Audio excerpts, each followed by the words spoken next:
अस्सलाम वालेकुम, hello everyone, मैं आयशा फिरदौस और आप देख रहे हैं टीचर्स वर्ल्ड। ईद का सीज़न है। अल्हम्दुलिल्लाह अल्हम्दुलिल्लाह अल्लाह ताला ने रमज़ान के बरकतों से हम सभी को नवाजा है। उम्मीद है रमज़ान के जो मकासद है वो जो है पूरे हुए हों और इंशाल्लाह ये ट्रेनिंग पीरियड के बाद जो 11 महीने हमारे पास है उसमें भी हम इसका असर लेकर जाएंगे। ऐसे नहीं कि हम रमज़ान के इफ़ेक्ट को भूल जाएंगे या ख़त्म कर देंगे इंशाल्लाह। Are you ready?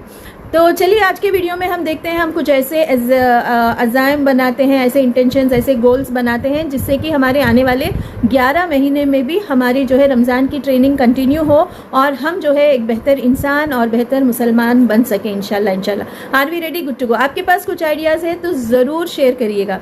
सबसे पहले हमको जो है जब मैं ये अपने लिए, मेरे खुद के लिए रिमाइंडर है कि मैं अपने ईटिंग और स्लीपिंग हैबिट्स पे वर्क करूँगी। सबसे पहले इससे होगा ये कि मैं जल्द सोने की फ़िक्र करूँगी, उससे होगा ये कि मैं जल्दी उठूँगी इंशाल्लाह।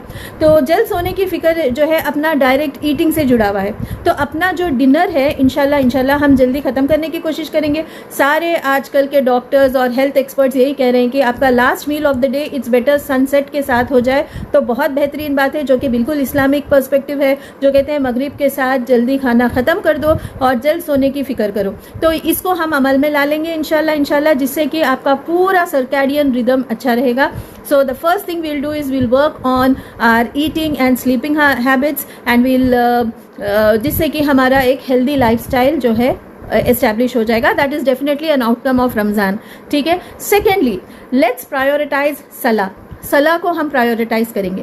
इससे होगा ये कि हमारे पास अक्सर ये होता है कि सारे काम करने के बाद जो बचा सो वक्त है तो आखिरी वक्त में नमाज़ पढ़ लिया, तो लेकिन ऐसा नहीं करेंगे इंशाल्लाह अव्वल वक्त में नमाज़ पढ़ने की फ़िक्र करेंगे। और आपको बोलने से पहले ये मेरे लिए रिमाइंडर है, सबसे पहले नमाज की फ़िक्र हो और हमारा हर वो काम नमाज से हम जोड़ के लिखेंगे। जब हम हमारे टास्क लिखते हैं तो बोले फजर के साथ मैं ये करूँगी, जोहर के वक्त में मैं जोहर की नमाज़ पढ़ के मैं ये काम, ये मीटिंग लेना है, असर में मैं वाइंड अप करूँगी, मगरिब में रिफ्लेक्शन टाइम होगा। इस तरीके से हमारे नमाज को हम डेली चोर्स से जोड़ेंगे और यही फिक्रों को हमारे बच्चों में, हम जिससे भी जुड़े हुए हैं, हमारे कोलीग्स हैं, हमारे खुद के बच्चे हैं, हमारे स्कूल से जुड़े हुए हैं बच्चे हैं, कॉलेजेस से जुड़े हुए बच्चे हैं, टीचिंग स्टाफ है, सभी को यही माइंडसेट जहां हम प्रायोरिटाइज कर रहे हैं नमाज को।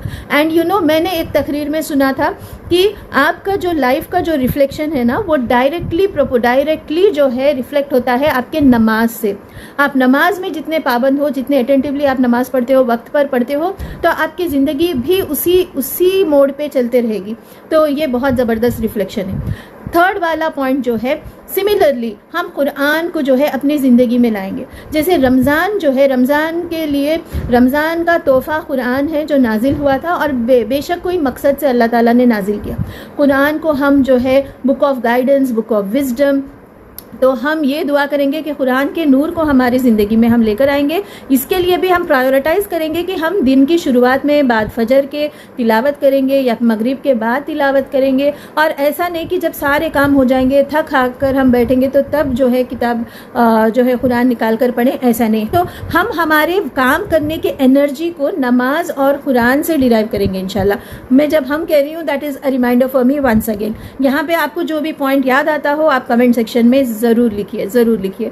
ठीक है। तो हमने जो है हेल्दी लाइफस्टाइल की बात की, ईटिंग स्लीपिंग हैबिट्स की बात की, नमाज को वक्त पर पढ़ने की बात की, फिर कुरान को अपने लाइफ में उतारने की बात की। यहाँ पे हम जो है राइट फ्रॉम तजवीद से लेकर, तिलावत से लेकर और तफसीर, ये सारी चीज़ों को हम हमारे लाइफ में लेकर आएंगे। हमारे स्कूल, हमारे घरों के अंदर भी हल्के बनाकर हम ये चीज़ को रिफ्लेक्ट करेंगे। आपके एडोलेसेंट बच्चे हैं, जैसे मेरे एडोलेसेंट बच्चे हैं, तो हम बैठ के जो है इंशाल्लाह जिक्र की महफिलों में रिफ्लेक्शन टाइम कुछ ना कुछ निकाल कर, और अल्हम्दुलिल्लाह we have so many channels, so many podcast, veteran speakers, scholars who are coming up with such a great content. अल्हम्दुलिल्लाह हम बहुत लकी हैं। तो हम जब सफ़र भी करते हो, हमारे कान में जब हेडफोन लगाकर हम ये वो चीज़ें सुनने से बेहतर अच्छे से पॉडकास्ट सुन लें और कोई तिलावत हो तो उसे सुन लें और ये सारी चीज़ों में हम हमारा वक्त लगाएंगे।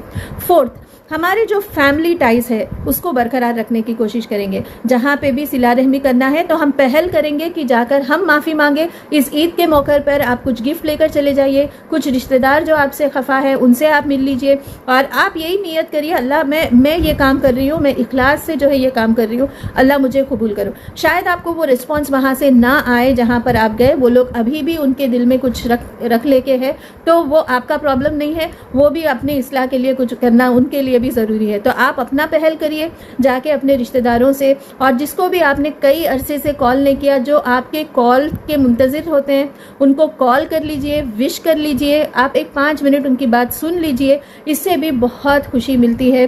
तो माफ़ी मांगने में पहल करिए और establish proper family ties and spend proper quality time. जिससे भी माफ़ी मांगनी हो मांग लीजिए, जिसको माफ़ करना है माफ़ कर दीजिए। ये वाली चीज़ आपके इमोशनल हेल्थ के लिए बहुत ज़रूरी है। साथ ही साथ जो इमोशनल और स्पिरिचुअल वेलबींग के लिए जो एक काम है सदका।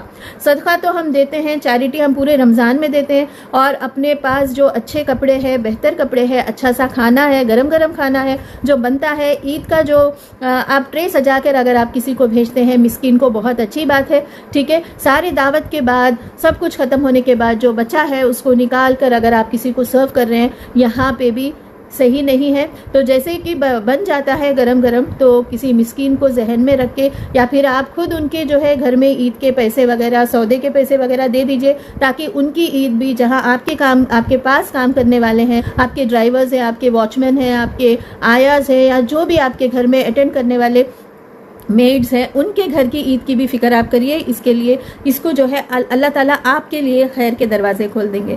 साथ ही साथ तो ये वाली कुछ चीज़ें हैं जो हम अमल में लाएंगे, चैरिटी और फिर सोशल सर्विस। सोशल सर्विस का इंटेंशन रख लीजिए, हम बिल्कुल जो है अपने कंफर्ट जोन से निकल कर कोई खिदमत के लिए हम चले जाएंगे। हमारे कम्युनिटी में, हमारे अतराफ कितने लोग हैं जो ज़रूरतमंद हैं, माली तौर से ज़रूरतमंद है, इमोशनल तौर से ज़रूरतमंद है। आजकल सोसाइटी में सिंगल पेरेंट्स और सिंगल मदर्स, सिंगल फादर्स और ये लोग के स्ट्रगल्स जो है बहुत ज़्यादा है। तो क्यों ना हम एक लिस्ट बनाकर हमारे कम्युनिटी के अंदर मस्जिद के साथ जुड़कर कुछ ऐसे काम करें कि इन लोगों के लिए भी कुछ फ़ायदा हो, इन लोगों के लिए कुछ फ़ायदा हो, जो हमारे लिए आखिरत का सरमाया बने, आखिरत का ज़रिया बने, जन्नत पहुंचने का ज़रिया बने। तो ऐसे कुछ प्रोजेक्ट्स में जो अवेलेबल है आप देख सकते हैं। You can volunteer some projects. अल्लाह ताला आपको जो है उतनी कैपेसिटी दिए हैं, तो आप खुद ऐसा एक प्रोजेक्ट शुरू कर सकते हैं जहाँ पे आप जो है कम्युनिटी के मिस्कीन लोगों को, ज़रूरतमंद लोगों को, और जहाँ पे तालीम की ज़रूरत है, तालीम या फिर मस्जिदों को अपलिफ्टिंग की ज़रूरत है, या फिर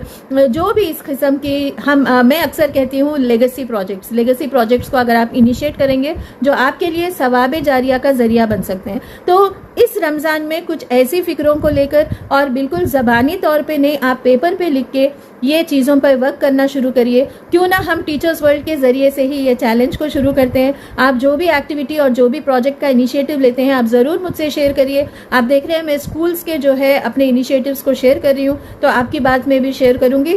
अल्लाह ताला हमारे ईद को जो है बाबरकत बनाए और जो है हमारे रमज़ान के सारे इबादतों को कबूल करे, हमारे हक़ में, हमारे फैमिलीज़ के हक़ में, हमारे कम्युनिटी के हक़ में, और पूरे ग्लोबली जो है हमारे लिए हमारा काम जो है अल्लाह ताला हमसे वो काम ले ले जहाँ हमारा इम्पैक्ट हो और हम दीन का काम पहुँचा सके। और जहाँ कोई तकलीफ़ है, जहाँ कोई तकलीफ़मंद है, ज़रूरतमंद है, उन तक हमारी मदद पहुँचना। अल्लाह ताला हम सब जो है कोलैबोरेट करके अच्छे से काम करेंगे, खैर को फैलाएंगे और फसाद और शर से हम दूर रहेंगे और उसको रोकने की कोशिश करेंगे। तो ये सारी ईद के विशेस के साथ और तमाम ये एडवाइस के साथ मैं साइन ऑफ करती हूँ। आपके पास कुछ बेहतरीन एडवाइस हो और आपकी खुद की रूटीन हो तो आप प्लीज़ शेयर करिए, और I will be eagerly waiting to share it to the whole world. जज़ाकल्लाह खैर। Wish you all a happy Eid once again.